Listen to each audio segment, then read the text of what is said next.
Hai everyone, perkenalkan nama saya Nabila Lia Putri dari kelas 1A.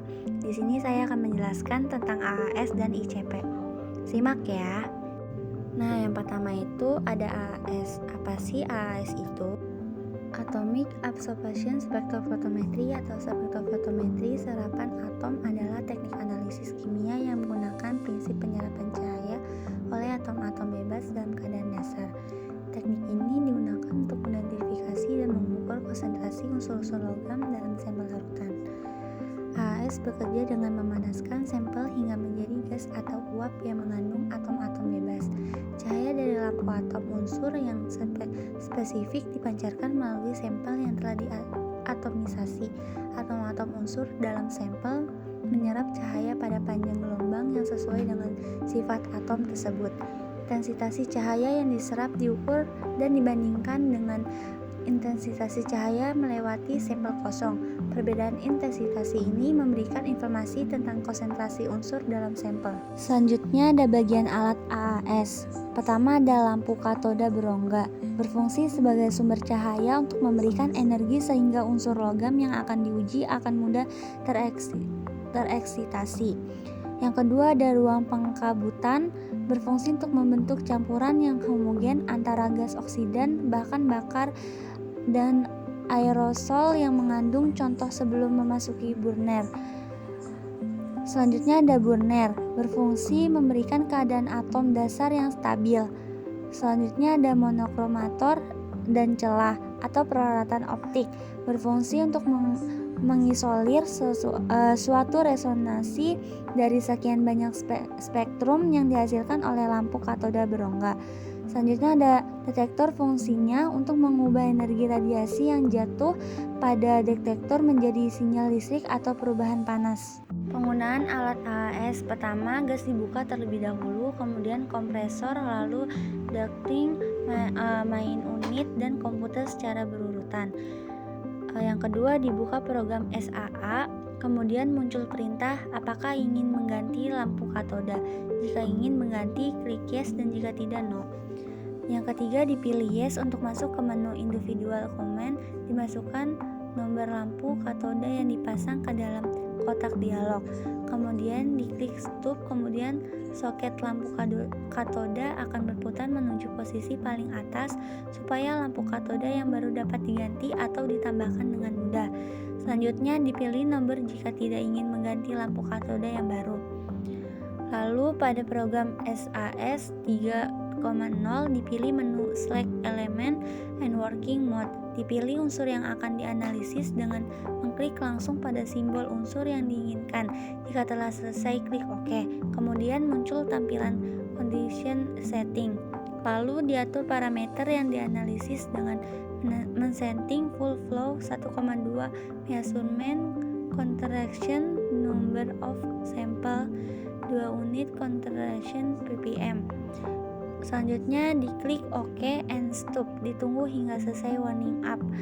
Diklik ikon bergambar burner atau pembakar. Setelah pembakar dan lampu menyala, alat siap digunakan untuk mengukur logam. Selanjutnya pada menu measurements, pilih measure sample.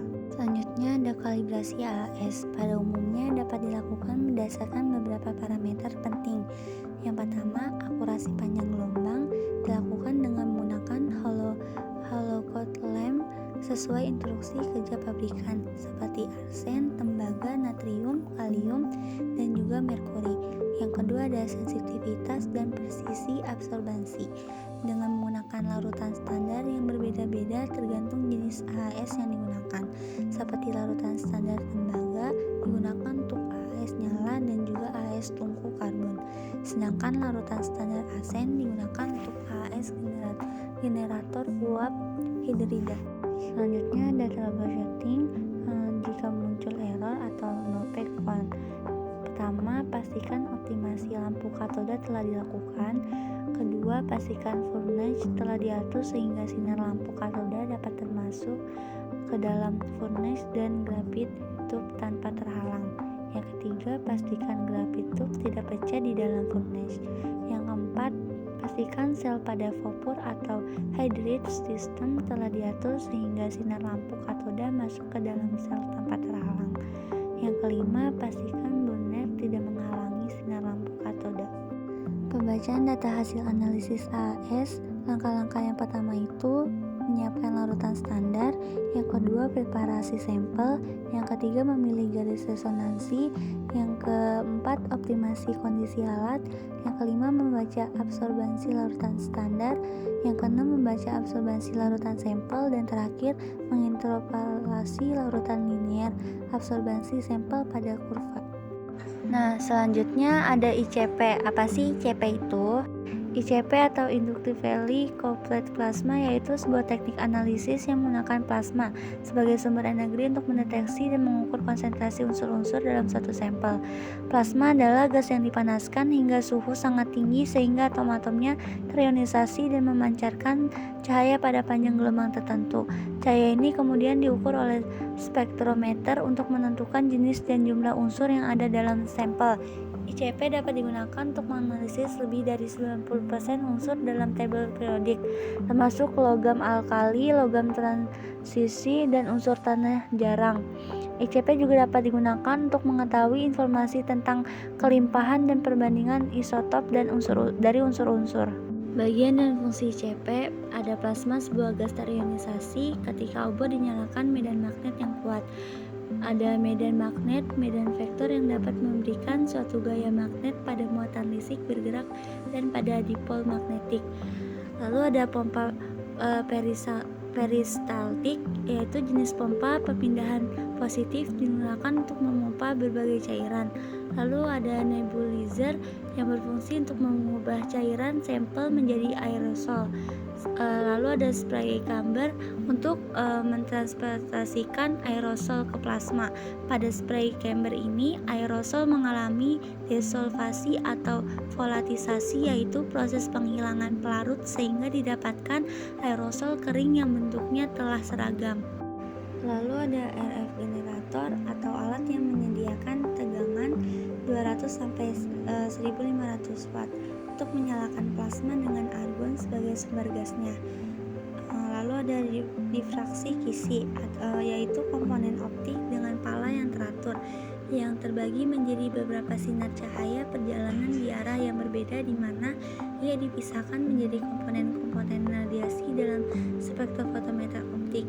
Yang terakhir ada fotomultiplier, yaitu sebuah tabung vakum, dan lebih khusus lagi fototubes, di mana alat ini sangat sensitif terhadap detektor cahaya dalam bentuk sinar ultraviolet, cahaya tampak, dan inframerah. Selanjutnya penggunaan ICP. Pertama, sampel dimasukkan dalam sistem pengenalan, kemudian oleh sistem diubah menjadi titik-titik air kecil seperti embun. Yang kedua, obor plasma membatasi plasma dengan garis tengah sekitar 18 mm. Atom dan ion dalam plasma tereksitasi dan memancarkan cahaya. Lalu ada gas yang digunakan pada plasma adalah gas argon serta generator frekuensi radio.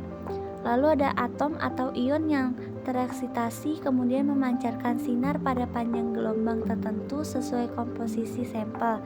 Kemudian ada sinar dideteksi dengan sistem deteksi monokromator berurutan dengan range panjang gelombang 160 sampai 800 nm. Selanjutnya ada spektrum dibuat dengan menggunakan komputer. Kalibrasi ICP yang pertama ada kalibrasi detektor. Yang dibutuhkan itu pertama itu menggunakan alat untuk pertama kalinya, membersihkan instalasi software ketika alat akan dipindahkan. Terus ketika tidak ada sinyal, kalibrasi detektor akan berhasil jika tidak ada lagi yang error. Berikut adalah cara kalibrasinya. Pertama itu Tools spektrometer atau control select detektor kalibrasi. Yang kedua itu pada plasma dilakukan pemanasan paling tidak selama 30 menit. Nah, yang kedua itu kalibrasi panjang gelombang. Kalibrasi panjang gelombang dibutuhkan jika menggunakan alat untuk pertama kalinya, dilakukan instalasi baru, dilakukan install ulang ke lokasi lain, alamat dimatikan untuk waktu yang lama. Ketika panjang gelombang diubah, berikut adalah cara kalibrasi panjang gelombang. pertama, nyalakan plasma dan panaskan selama kurang lebih 30 menit. Yang kedua itu flow spectrophotometer control select wavelength calibration, pembacaan data hasil analisis ICP. Kurva kalibrasi metode ICP menggunakan 4 tingkat standar, yaitu ada Blanco dan 3 tingkat standar 0,5 ppm, 1,0 ppm, dan 2,5 ppm.